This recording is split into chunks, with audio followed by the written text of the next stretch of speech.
This is the Waterberg Plateau. So as you can see, the surrounding area completely flat. Then you've got this mountain with this like icing top on the top, and then it's just deep sand. And really, it's around this area is not deep sand. It's really, really very geologically strange. So all this area is quite hard, crunchy gravel rock, and then on top of there, I mean, it's deep, deep sand. You cannot drive yourself onto the Waterberg Plateau. You can only go on a guided trip. And the Waterberg Plateau is now roughly split into two parts. So we're actually looking from the north towards the south, because this is the best view. All the accommodation is actually on the other side of the plateau. But to give you an idea, this is the main area of the plateau, this side here, that is controlled by the MEFT and where NWR have access to do the drives, this end here, the thick end. Then it slopes down here. This is now a privately held part of the plateau by the One Group, which will come on later. And they're the ones with all the other accommodation, Waterberg Plateau Park, Anderson Camping, and a lot of the alternative accommodation that is tucked onto the side of the mountain. On the other side of the mountain, I don't have a clear picture of it, there's actually, instead of being all sloped like this, there's actually various divots in with like shelves, which a lot of the lodges have positioned themselves in. Hopefully be able to show you that in another picture. And these are the sort of views you get from the plateau. So when you go to the top, from the NWR side, there's no longer walks onto the plateau top. But from when you stay with the Wilderness One group, they actually do have access to some of the plateau where you can actually walk. This view is actually from the Wilderness One property, looking out so slightly over this side, and the NWR section is down that side. So from the NWR section, you can only go up with a guided drive from NWR, but then you can get out and see the views from there as well. But yes, fantastic views, and that's the road in. Oh, typical game driving truck. I know I've had a few questions about different types of vehicles that go up. This is the NWR truck. It can seat a total of 9 or 10, because you get 3 rows of 3 and 1 in the front. Often they will try and only put everybody at a window seat.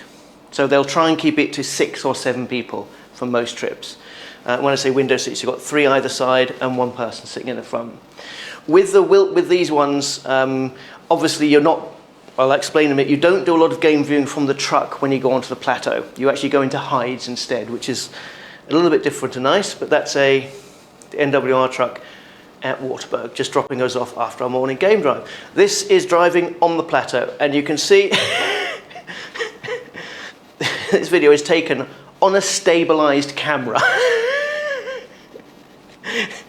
I tried to do some footage. I took the stabilization off.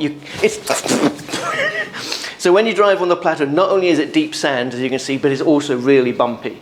So when you're on the drive, all you're doing is holding on to everything.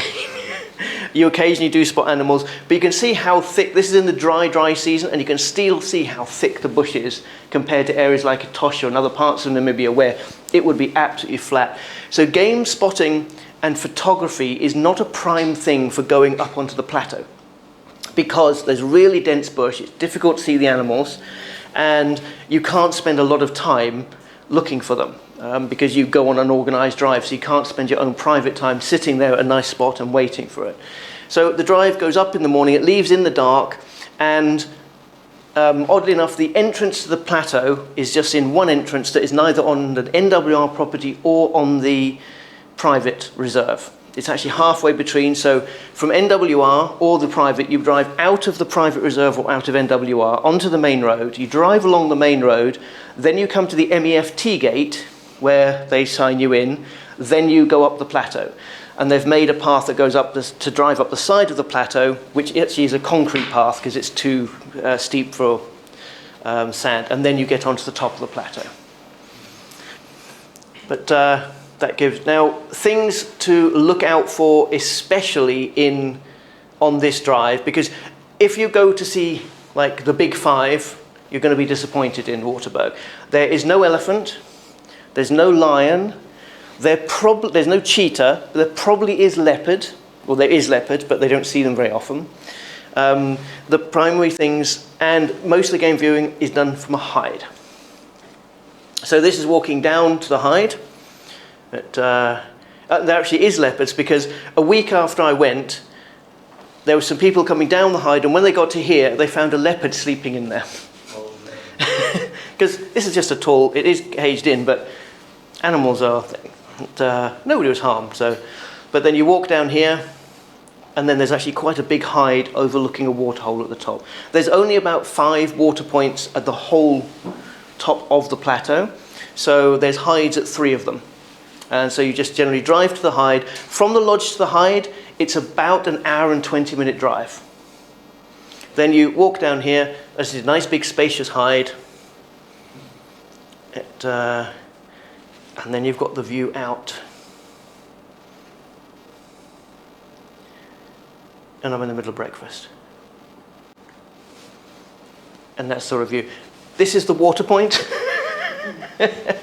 And they actually do put a couple of salt licks out as well, because the problem with having the animals confined on the plateau is that they can't wander to find other minerals that they might naturally need. So they have to put salt licks out, because there's not all the plants out there that all the animals need to keep healthy. But that's good, because they all then come into the water point. Then, depending on your group, and of course this is the problem with a group drive, you see, I would go to one hide and I would sit there all day until I had to go home. But and of course I'd take snacks. But if you're with a group, obviously when the guide feels the group wants to go, you then move to the next hide. So at the first hide we turned up, there was nothing when we first arrived, but then this buffalo turned up, as you can see.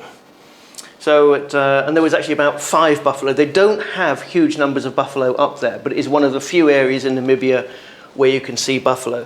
And especially if people want to tick off the big 5 off their list, there's none in Etosha, there's none in southern Namibia. You have to go all the way to Caprivi to find other buffalo. So Waterberg is the only other place in mainland Namibia to see buffalo. And it's nice sitting in a hide rather than in a truck. You get more comfortable, you can sit there, and it can smell you. We can smell you too. You don't care, do you? He's definitely watching you.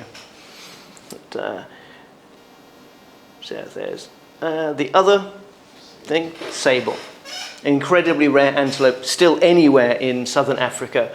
Very, very difficult to see.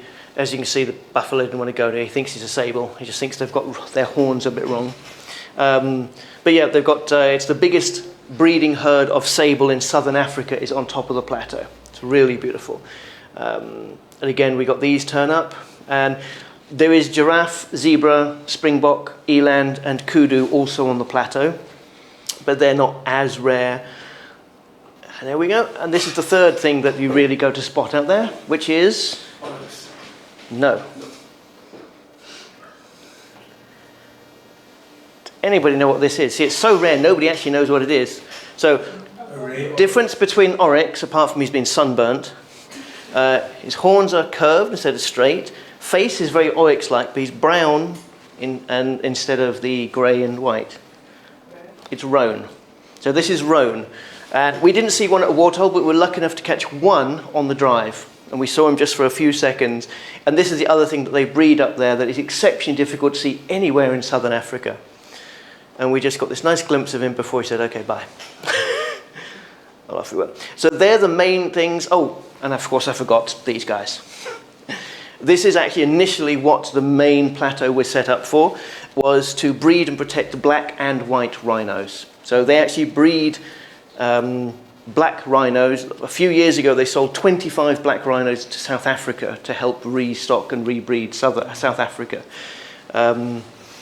So yes, black rhino. They, again, like with all wildlife, it was hit and miss as to whether you see them or not. So oddly enough, on the plateau, although there is quite a good density of them, rhino is probably the most difficult thing to see on the NWR side.